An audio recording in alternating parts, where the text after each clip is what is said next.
এই বৈদিক শাস্ত্র ছাড়া অন্য কোনো গ্রন্থে এই জিনিস আমরা পাবো না। এর জন্য আমাদের সবসময়ের জন্য প্র্যাকটিস করা উচিত। শুধু আপনি না, আপনার সন্তানকেও প্র্যাকটিস করানো উচিত। যা পেয়েছো, যা মিলছে, এটা নিয়ে আমাদের সন্তুষ্ট থাকা উচিত।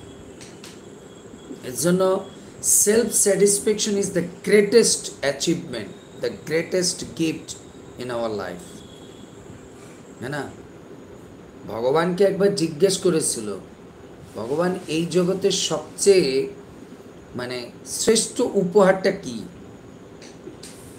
নারদ একসময় জিজ্ঞেস করেছে, ভগবান এই জগতের সবচেয়ে শ্রেষ্ঠ উপাদান, মস্ত বড় উপহারটা কি? সেটা হচ্ছে আত্মসন্তুষ্টি। এর থেকে বড় উপহার আর এই জগতে কোনো কিছু হতে পারে না। তো কেউ যদি একবার এই আত্মসন্তুষ্টির প্রসেসকে করায়ত্ত করে ফেলেছে বা অর্জন করে ফেলেছে, তাহলে তার জীবনে এর থেকে আর আনন্দের, এর থেকে আর বড় উপহার, হ্যাঁ না, এর থেকে আর বড় উপাদান কোনো কিছু হতে পারে না।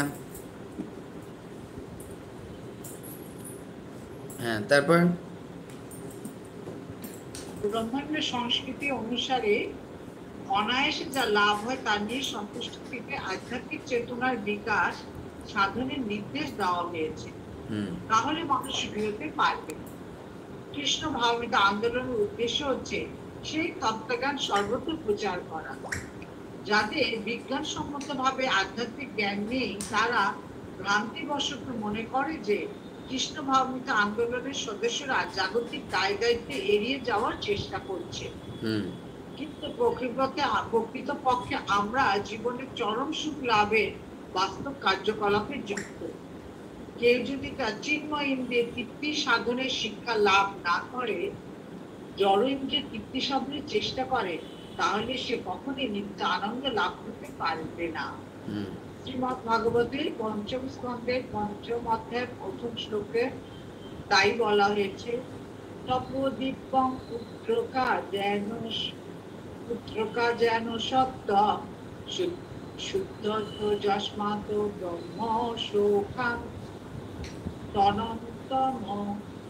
মানুষের কর্তব্য তপস্যা করা, যার ফলে তার সত্তা পবিত্র হবে এবং সে অনন্ত আনন্দ নাম। এর জন্য মানুষ যখন এরকম পালন করবে, তখন তার মধ্যে মানুষের কর্তব্য তপস্যা করা। শ্রীমদ্ ভাগবতমের পঞ্চম স্কন্ধে পঞ্চম অধ্যায়ের 1 নম্বর শ্লোকে বলছে, তপদিব্যম পুত্রকা, না, তপদিব্যম পুত্রকা যেন সত্য শুদ্ধত যস্মাৎ ব্রহ্ম সূক্ষ্ম তনস্তম।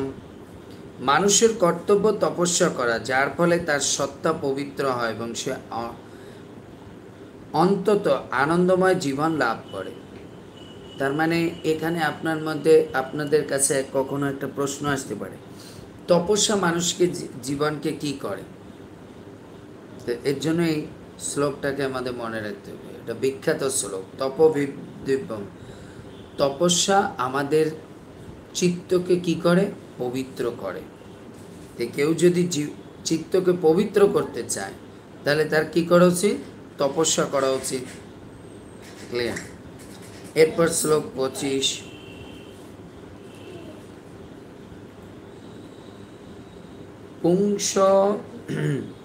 পুংস অয়ম সংশ্রিতে হেতু অসন্তোষ অর্থকাময় যদিশ্রয়া উপপন্নেন সন্তোষ মুক্তয়ে স্মৃত।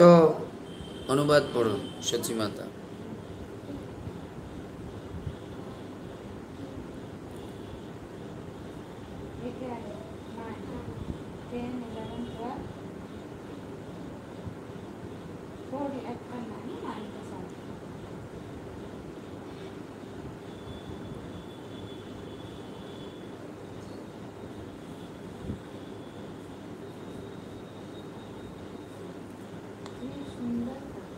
সচিমাতা পড়ুন।